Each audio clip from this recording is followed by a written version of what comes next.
Dhaka central university অধিভুক্ত সরকারি ৭ কলেজের ভর্তি পরীক্ষা শেষ হওয়ার পর বা রেজাল্ট দেওয়ার পর প্রতিটি শিক্ষার্থীরই মনে একটি বড় প্রশ্ন থাকে।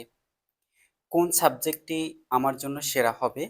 কোন সাবজেক্টের ডিমান্ড চাকরির বাজারে সবচেয়ে বেশি? কোন সাবজেক্টটি কোন কলেজে আছে? এই নিয়ে প্রশ্ন এবং উদ্বিগ্ন থাকে সকল শিক্ষার্থীরা।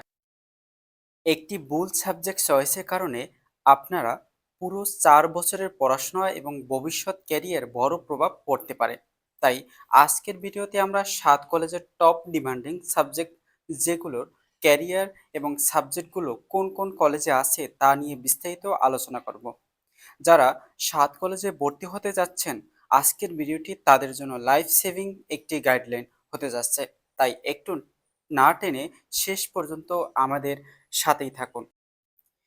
বিজ্ঞান ও প্রযুক্তি শাখা অর্থাৎ এ ইউনিট অথবা বিজ্ঞান ইউনিটের শিক্ষার্থীদের জন্য। প্রথমেই কথা বলা যাক বিজ্ঞান বা সায়েন্স ইউনিটের শিক্ষার্থীদের নিয়ে। বর্তমান যুগে প্রযুক্তির জয়জয়কার, আর সেই অনুযায়ী ৭ কলেজের সবচেয়ে হাই ডিমান্ডিং সাবজেক্ট হলো CSC, computer science and engineering. আপনি যদি software engineering, IT sector, app development কিংবা ফ্রিল্যান্সিংয়ের ক্যারিয়ার করতে চান, তবে চোখ বন্ধ করে এটি বেছে নিতে পারেন। এরপরে রয়েছে ম্যাথমেটিক্স, স্ট্যাটিস্টিক্স। বর্তমান টেক বিশ্বে ডেটা সায়েন্স, বিজনেস অ্যানালিটিক্স এর চাহিদা দ্রুত বাড়ছে, আর এই ফিল্ডে গুলোতে আসতে হলে গণিত ও পরিসংখ্যান জ্ঞান থাকা অত্যাবশ্যক। এছাড়া যারা ল্যাবরেটরিয়া ও ঔষধ শিল্পে ফার্মেসি ক্যারিয়ার গড়তে চান, তাদের জন্য রয়েছে কেমিস্ট্রি এবং বায়োকেমিস্ট্রি, অত্যন্ত চমৎকার ও দুটি সাবজেক্ট।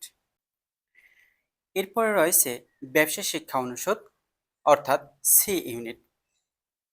কমার্স বা ব্যবসা শিক্ষা ইউনিটের কথায় কর্পোরেট ওয়ার্ল্ডে এবং ব্যাংকিং সেক্টরে যারা নিজেদের ক্যারিয়ার গড় দেখতে চান, তাদের জন্য ৭ কলেজের বিবিএর মূল বিষয়গুলো দারুণ সুযোগ তৈরি করে দেয়। এর মধ্যে সবচেয়ে সেরা এবং টপ ডিমান্ডিং সাবজেক্ট হলো ফাইন্যান্স অ্যান্ড ব্যাংকিং এবং অ্যাকাউন্টিং অ্যান্ড ইনফরমেশন সিস্টেম। যে কোনো সরকারি বেসরকারি ব্যাংক, বহুজাতিক কোম্পানি কিংবা কর্পোরেট হাউসে ফিনান্সিয়াল অ্যানালিস্ট বা অডিটর হিসেবে এদের চাহিদা সবসময় বেশি থাকে।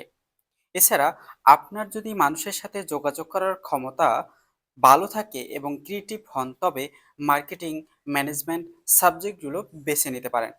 সেলস, ব্র্যান্ডিং এবং এইচআরএম সেক্টরে এই সাবজেক্টগুলোর ব্যাপক ডিমান্ডিং। এবার জানা যাক মানবিক বা আর্টস ইউনিটের অর্থাৎ বি ইউনিটের সেরা সাবজেক্ট কোনগুলো। আর্টস থেকে চাকরির বাজারে সবচেয়ে এগিয়ে থাকা সাবজেক্ট হলো ইংলিশ, যেখানে বিসিএস, সরকারি চাকরি, ব্যাংক থেকে শুরু করে যে কোনো মাল্টিন্যাশনাল কোম্পানিতে কমিউনিকেশন অফিসার বা শিক্ষকতার জন্য ইংরেজি সাবজেক্টের স্টুডেন্টরা সবচেয়ে বেশি অগ্রাধিকার পেয়ে থাকেন। এরপর রয়েছে ইকোনমিক্স। অর্থনীতিকে আর্টসের অন্যতম রাজকীয় সাবজেক্ট বলা হয়। দেশি বিদেশি এনজিও, পলিসি মেকিং এবং ব্যাংকিং সেক্টরে অর্থনীতির গ্র্যাজুয়েটদের প্রচুর ডিমান্ডিং রয়েছে। কোন সাবজেক্ট কোন কোন কলেজে আছে? এখন প্রশ্ন হলো, এই ডিমান্ডিং সাবজেক্টগুলো কোন কোন কলেজে আছে? আমরা জানি ঢাকা সেন্ট্রাল ইউনিভার্সিটি অধীনে প্রধান সরকারি কলেজ ৭টি। এগুলো হলো ঢাকা কলেজ, ইডেন মহিলা কলেজ, সরকারি তিতুমির কলেজ, কবি নজরুল কলেজ, সরকারি সরওয়ার্দী কলেজ, বেগম বদরুন্নেসা মহিলা কলেজ এবং সরকারি বাংলা কলেজ। বিবি এবং আর্টস প্রধান বিষয়গুলো হলো ফিনান্স, অ্যাকাউন্টিং, ম্যানেজমেন্ট, মার্কেটিং, ইংরেজি কিংবা অর্থনীতির মতো মূল সাবজেক্টগুলো এই ৭টি কলেজের সবগুলোতে রয়েছে। তবে এর মধ্যে ছেলেদের জন্য ঢাকা কলেজ এবং মেয়েদের জন্য ইডেন মহিলা কলেজকে সবচেয়ে এগিয়ে রাখা হয়। CSC, computer science and engineering. মনে রাখবেন, সিএসসি কিন্তু সব কলেজেই নেই। এটি প্রধানত ঢাকা কলেজ, ইডেন মহিলা কলেজ এবং সরকারি তিতুমির কলেজে রয়েছে। তাই যারা সিএসসি নিয়ে পড়তে চান, তাদের কলেজ রয়েছে চয়েস দেওয়ার সময় এই কলেজগুলোকে তালিকায় শুরুতে রাখতে হবে। সংক্ষেপে বলতে গেলে, সাবজেক্ট চয়েস দেওয়ার আগে অবশ্যই আপনার নিজের আগ্রহ এবং চাকরির বাজারের কথা মাথায় রাখবেন। শুধু কলেজের নামের পিছনে না ছুটে ভালো সাবজেক্ট গুরুত্ব দেওয়াটাই হবে বুদ্ধিমানের কাজ। সাত কলেজের ভর্তি বা সাবজেক্ট চয়েস নিয়ে আপনার কোনো প্রশ্ন থাকলে এখনই নিচে কমেন্ট করে আমাদের জানান। আমরা প্রতিটি কমেন্টের উত্তর দেওয়ার চেষ্টা করব।